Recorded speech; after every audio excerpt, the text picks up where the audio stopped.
thanks so much for being a part of this video again and being a subscriber of the Anxiety Guy YouTube channel.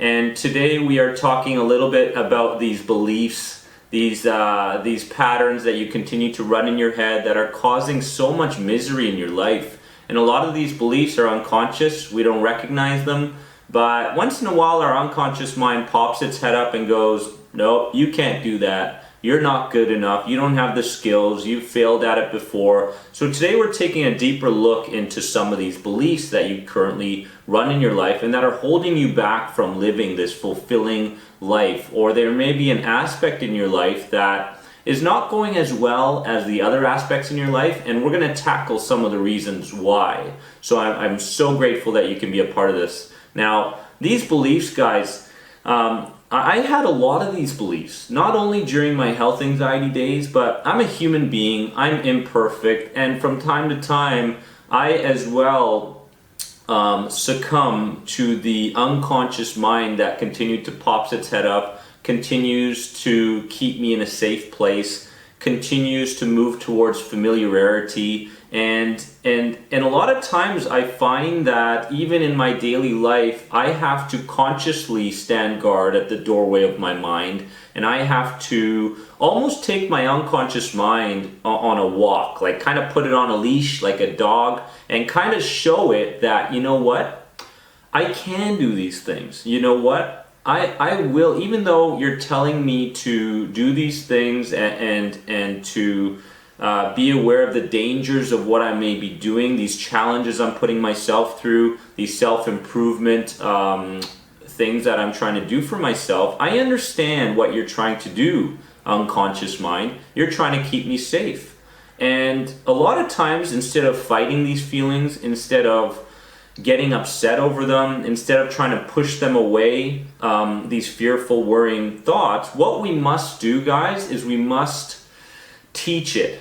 We must teach it like we teach a baby how to walk. We must teach it the way we teach kids how to speak English, how to learn a new language, how to take part in a new sport. It's the same thing. If you don't train your mind, guys, it's gonna basically run the show for you, and it's basically gonna run the show with the evidence that it has from the past, your experiences from the past. And those might be one or two small experiences, and you may be feeling those things again. For example, I want to go bungee jumping. There is no chance in hell I'm doing that, right? My mind automatically goes, you know what? Calculates all the stuff that could go wrong, right? But I mean, think about the entertainment I'm gonna get from that, the incredible feeling that it's gonna give me. What kind of, if I can overcome this kind of challenge, oh my goodness, can you imagine what else I can do in my life, you know? So a lot of times we have to teach our mind what's right and what's wrong, and we can't just go by instincts. We can't just go by feelings.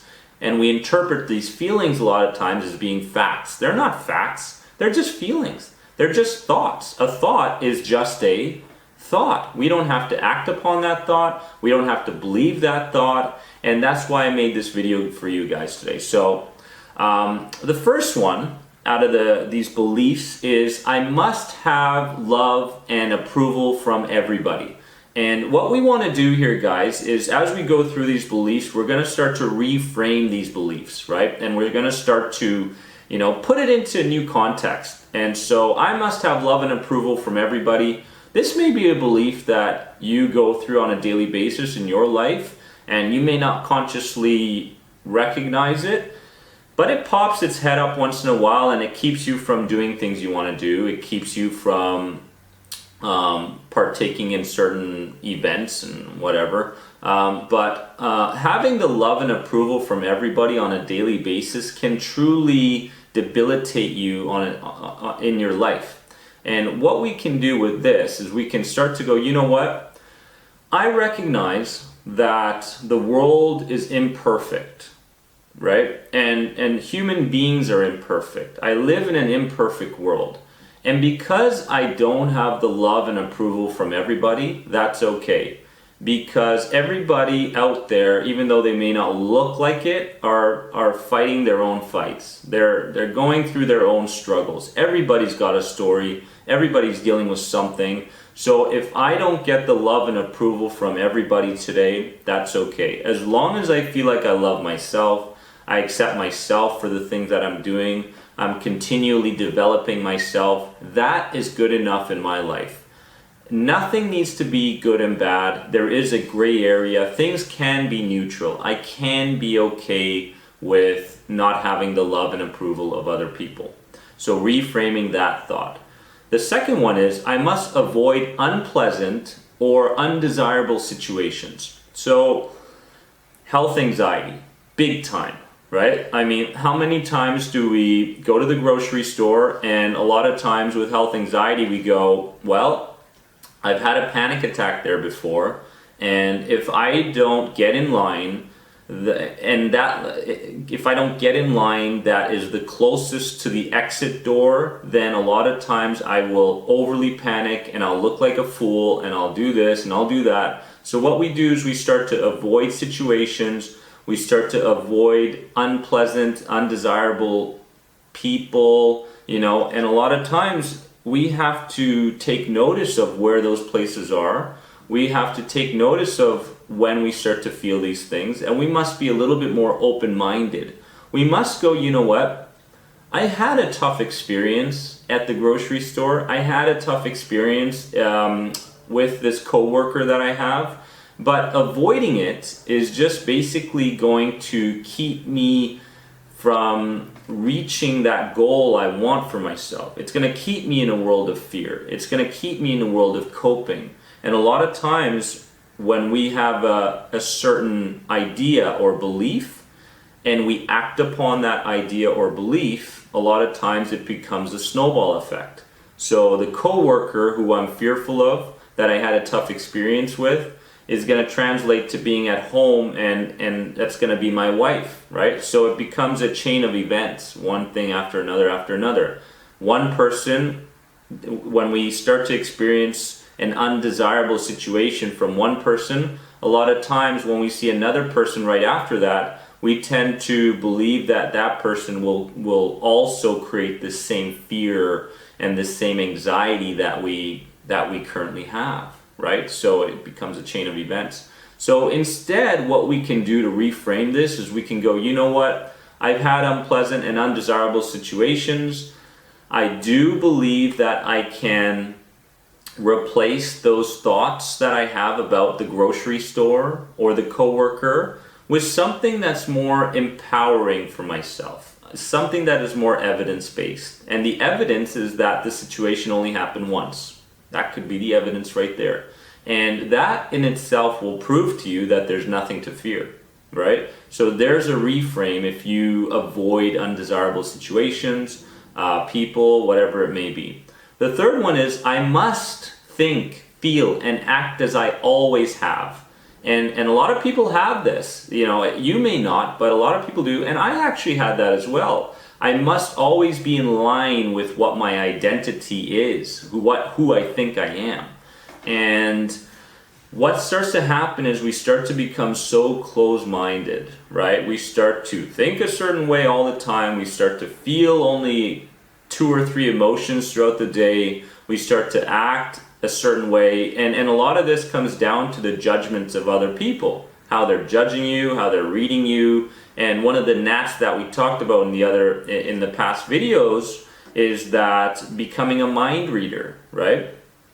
And a lot of times, we're not very good at reading minds. We're not very good at reading what kind of behavior people are going to do before they do it. We're not good at that stuff, right? We may think we are, especially if you suffer from anxiety on a daily basis and you think that you're reading someone's mind, but a lot of times, they may be staring at you because of that beautiful sweater that you have, or the new shoes that you just purchased, or how calm you may look, right?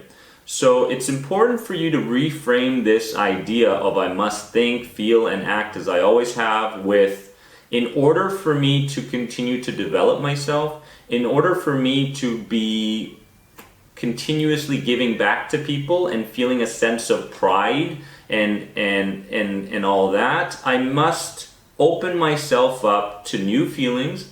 I must open myself up to act differently in different situations, maybe some that I'm unfamiliar with, and I must open myself up to thinking differently about certain people, places, things, right? And when you start to reframe this, guys, it's just a chain of events. Everything starts to change in your life. So that is number 3.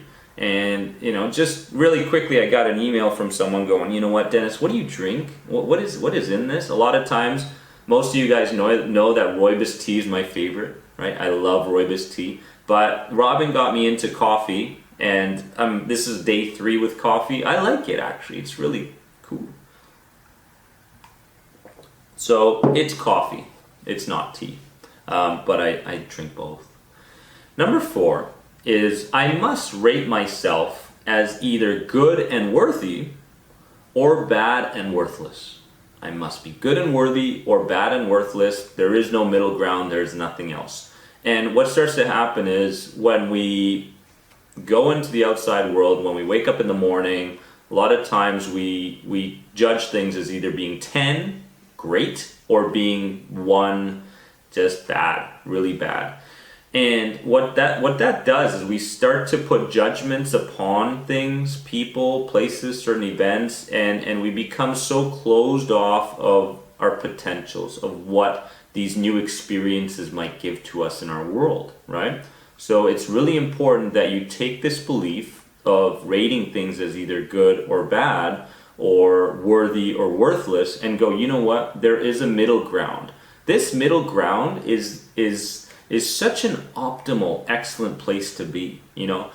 Seeing the world and having this perspective of the world not being a scary place, of being a safe place, as people being safe to talk to, as driving, if you have fear of driving, as being okay, and not reading the potential disaster of what might happen in the near future if you have a fear of driving, which is keeping you from driving, right?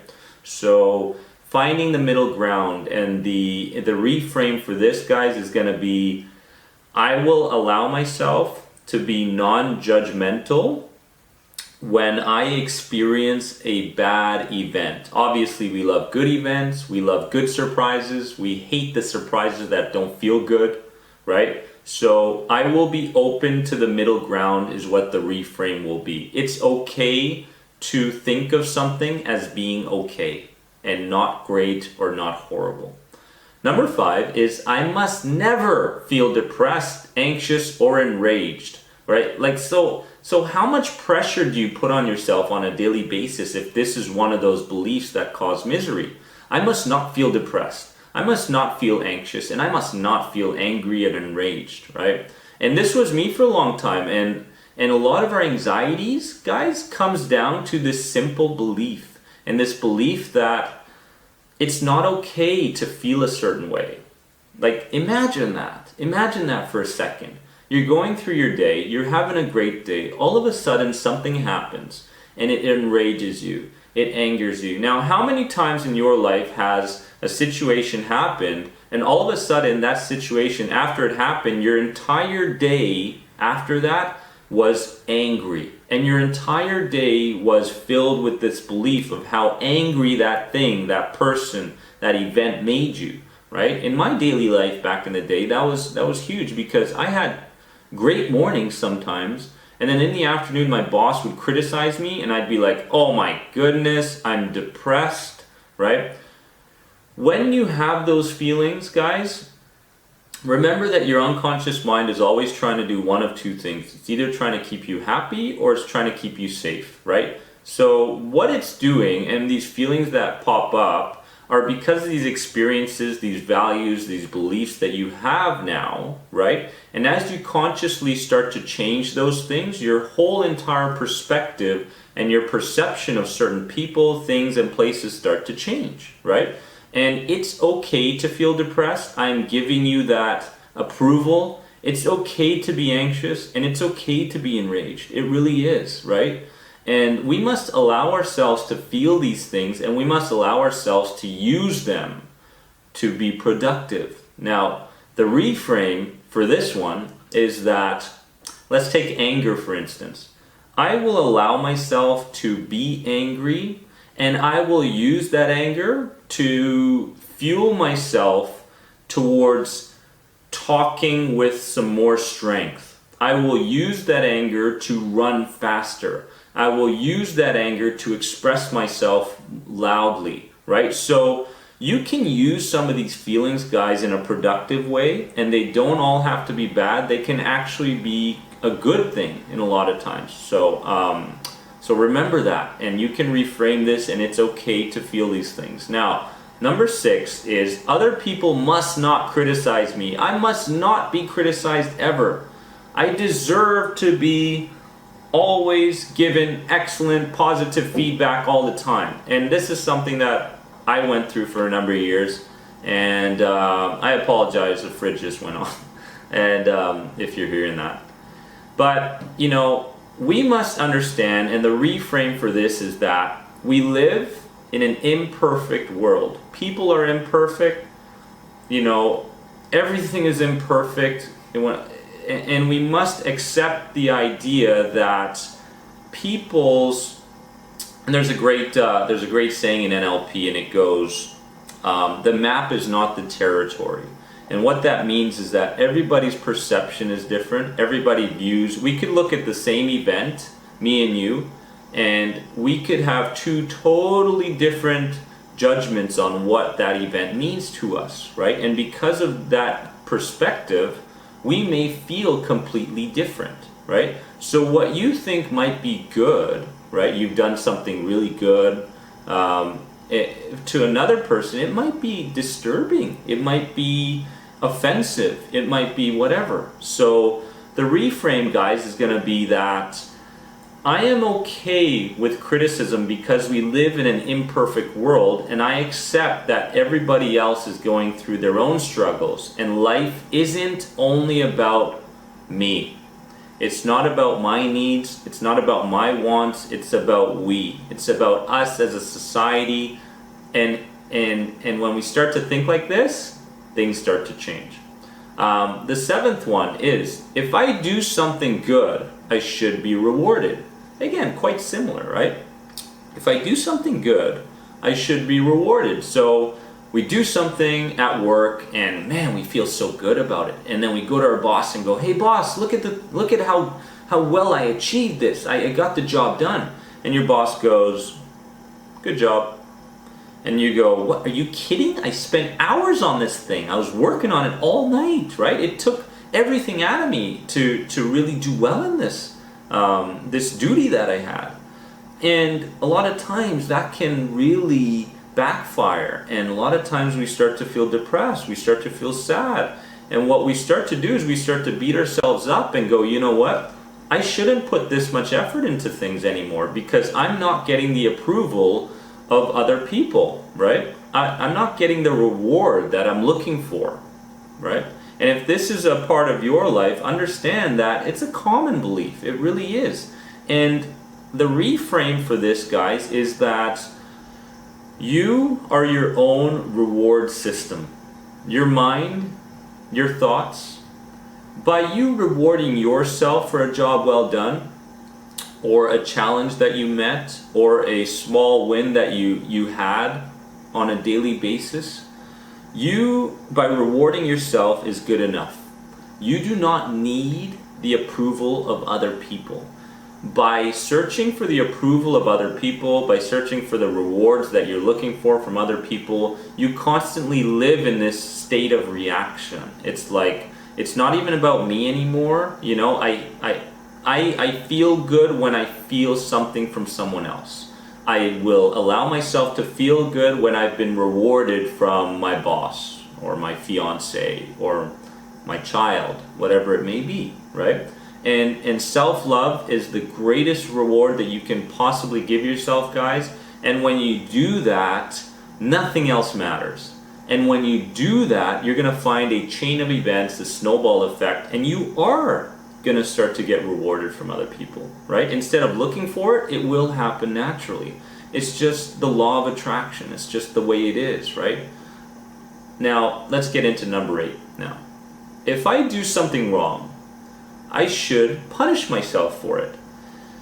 And I gotta go back to tennis. I do. And if you know me personally, and if we're doing one-on-ones, guys, and by the way, thank you so much for being a part of that community. You understand that as a tennis professional, a couple years back, I constantly beat myself up. I punished myself for not doing things the right way, for hitting forehands in the net, for losing to people that I shouldn't be losing to. And a lot of times it just becomes such a perfectionist habit, and a lot of times being a perfectionist can be a good thing, and it's good that your standards are high for yourself, but it can also be a debilitating cycle. It truly can, and you can truly live a life of misery, and you can live a life of fear and worry at every angle. And so we must look at this as going, I'm going to look at this, I'm going to reframe this as being, it's going to be feedback, and it's not going to be failure. Think about this perspective for a second here. I've done something, and I didn't do it to the standard that I want for myself. Now, do I look at it as a failure? And if I do, will I still continue doing that thing that I want to do deep down?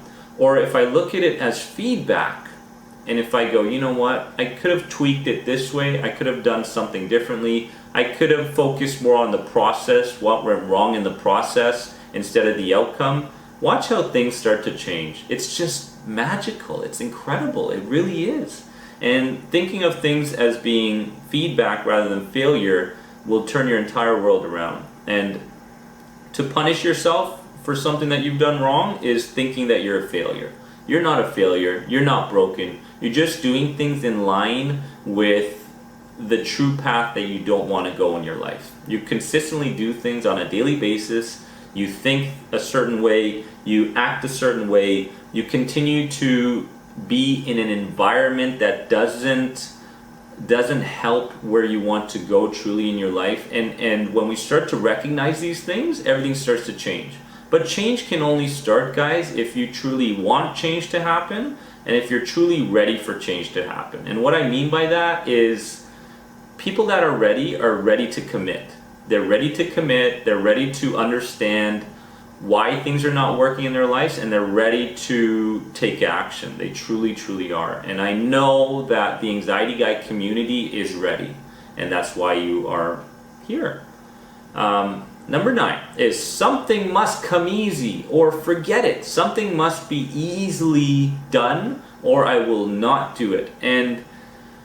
And let's go back to the form of health anxiety that I had, the hypochondria, and I said, you know what, I'm looking for that magic wand. I truly am. I'm looking for that supplement, I'm looking for that medication, I'm looking for someone to tell me something and for everything to change in an instant. Unfortunately, most of the time, almost all the time, that does not happen. It doesn't happen. Every single person that I have mentored, that I've coached, has put in the time, that has put in the effort. And without putting in the time and effort, things don't change. And they don't change because you haven't proved to your unconscious mind, you haven't proved to your core beliefs that you can change them and you can replace them, right? Everything comes from our core beliefs.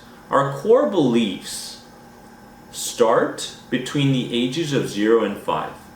Our identity of who we think we are today, a lot of it is in that time period when we just came in onto this planet. We were just basically sponges. And through the teachings of our parents, our teachers, as we went on after 5 years old, you know, we started to create the person that we are today. We truly are, right? We truly have done that. We truly have conditioned ourselves to be this way. And if something is easy, I guarantee you it is not of value. If something is easily done, it is not at the level of value that something else is. And so I truly would love for you guys to understand that what you truly want to achieve in your life, the goals, the overcoming, let's say, social anxiety and putting yourself out there more and experiencing life to the fullest and feeling like, you know what, nothing needs to happen in my life for me to feel grateful. Nothing in my life, I mean, I don't have to get approval of others. I don't have to truly achieve something in my life to feel good. I don't have to feel calm. I can feel angry and still use that anger for good, right? And understand that anything worth doing takes time. Anything that is of value takes time, and that is the reframe.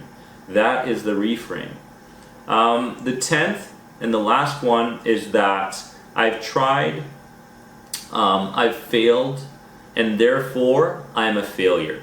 And if this is a belief for you, understand that we're going to go back to going, the reframe is going to be, I've tried, I haven't failed, I'm not broken, I'm not a failure, I'm learning, right? It's a process. And I've done something within that process that doesn't feed my true voice, doesn't feed me in the direction I want to go in my life, if that makes sense. Now, you're not a failure, you're not broken, you're just doing things in line with what you don't want to happen in your life consistently, right? And I know that being aware of these 10 beliefs, guys, that is causing you misery, just being aware of them is just a huge step forward. It truly is, because we live in a world of cause and effect. There's a cause that creates an effect. A lot of people with my one-on-ones and who've gone through the program on anxietyexit.com say, Dennis, I have these panic attacks out of the blue. And I say, you know what? You don't have them out of the blue, right? Nothing happens out of the blue. Everything has a cause and therefore an effect. There are certain thoughts that you do on a daily basis that you think that create the behaviors that create the emotional consequence behind your panic attacks, right? It's the ABCs, right? And nothing happens out of the blue. Everything has a cause, and understand that. Now, guys, I will see you guys in the next video. I know that this video will really make a difference in other people's lives. So make sure to share this video with others, inspire others, motivate others, push others to change themselves. Create an environment around your home, around the people that you hang around with, that will truly feed the person you want to become, guys. Take a good look at that. And I'll see you guys in the next video. Take care, and remember, you are more than anxiety. Love you guys.